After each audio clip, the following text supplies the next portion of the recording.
guys, what is going on? It is Laura here, back with part 2 of how to make an intro, and I'm using Camtasia Studio like I mentioned in part 1.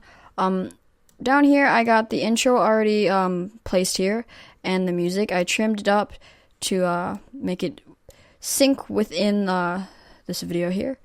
The reason why I'm using my original intro is because the one I tried to do in Cinema 4D was being stupid and wouldn't let me. Well, I mean, it did let me render it, but it was so, like, laggy, and it really pissed me off, so I decided to use this one. But, what I'm gonna do here, if you want to find overlays, you can go and find them on, YouTube, just search up overlays, or if you want a specific overlay, then search up whatever specific, one that you want, and then there should be, like, links in the description, and then, like, a download folder, and when you have that saved there, we can go to import media. Let's see. And the ones I'm going to be putting here, I'm going to be using, where are they? Really? Particles and sparkles. Okay. Haha. This one. I actually am just going to use one just because I don't want to risk having a glitched video while I'm recording this, so I'm going to drag this down here. Before I go further within this overlay, I'm going to go to the audio track here.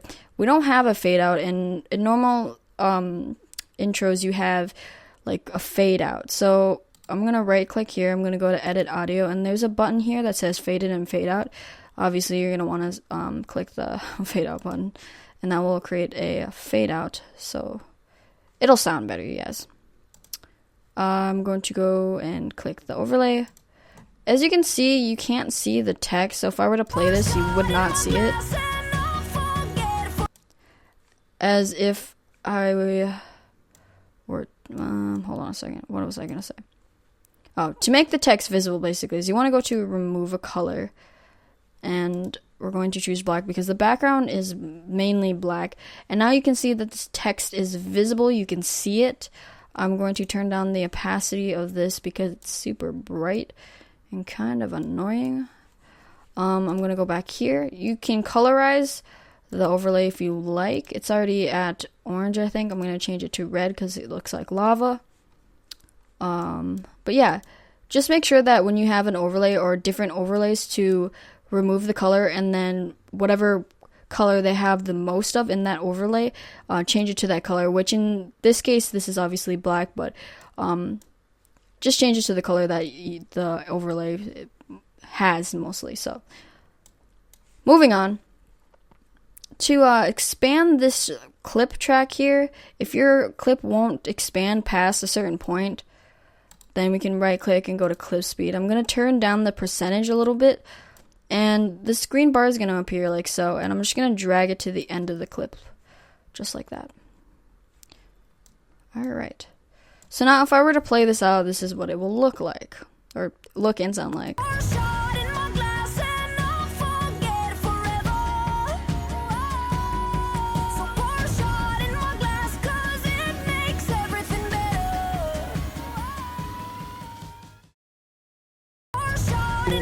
No, do not play again. Did I say play again? No, I did not. Okay. It's not going. I wonder if I were to use. I don't think it's gonna do. Yeah, it's not gonna do anything. So I'm gonna undo that real quick. I want to add like a fade to the overlay, but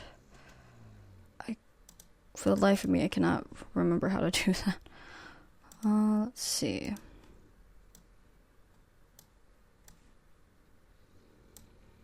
Hold up a second.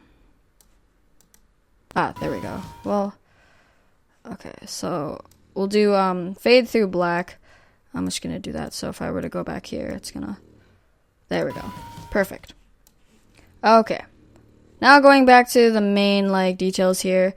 Sorry, my dog is, like, snoring. They had to be up here, apparently. I tried to put him downstairs, but Augie wouldn't stop freaking scratching the door, so he's a baby. But, anyway, going back to visual properties, I didn't move the opacity because it looks good as it is already.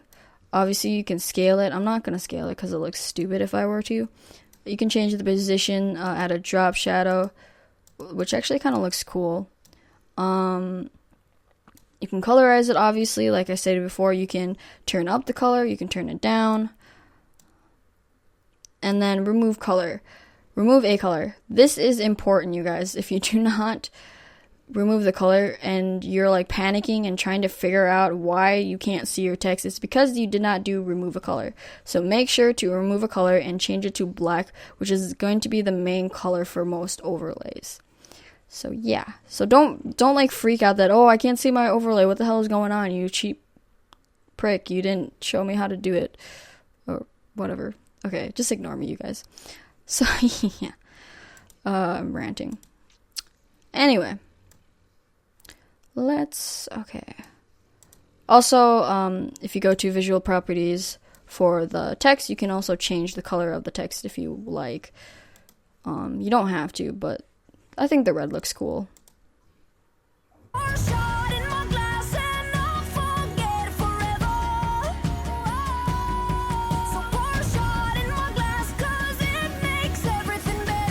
And then it fades out perfectly.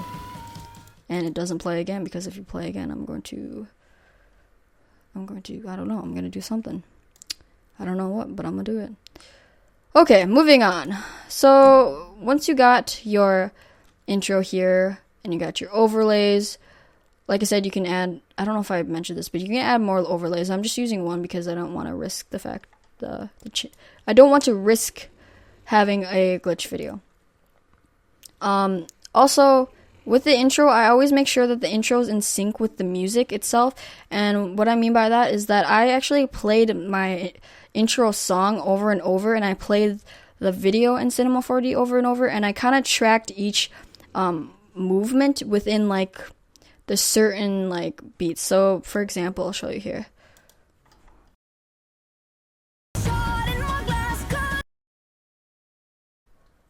Here, I'm going back here. So pour glass. So it moves to like each word, basically, is what I'm saying. Or to like the beat of the song, if that makes sense. So I wanted to make it so it was in sync and it looks like the text was moving to the song. I think that's a better explanation of it. But yeah, that's basically it, you guys. Once you have your intro made and you like what you see, go up to produce and share, obviously. I'm not actually gonna do this. I did it to 1080. You can do 720. I wouldn't suggest 480 because I don't know what that's gonna look like, but choice is yours, and then save it to where you want, and then it's gonna load. It's going to render it out, or whatever you want to call it. But yeah, that's basically it, you guys. You have the fades here perfectly. I faded out the music. I faded out both the overlay and the thing, and then I showed you how to enter or import the overlay and add the remove a color, because that's the most important, and coloring like the overlay and the font itself. I couldn't remember what the hell this was. Anyway, if you guys liked this video and it helped you out, be sure to like it. And that is basically it, you guys. I hope this did help you, but I don't know, this is the best way I could explain it. I might have a more advanced tutorial like this, but I probably would use like Sony Vegas or something, maybe. That's gonna be, I don't know, that's not gonna be like in the next few days. I'm probably going to, down the road, I'll probably do something like that. But anyway, thanks guys for watching, and I will see you guys in the very next video. See ya!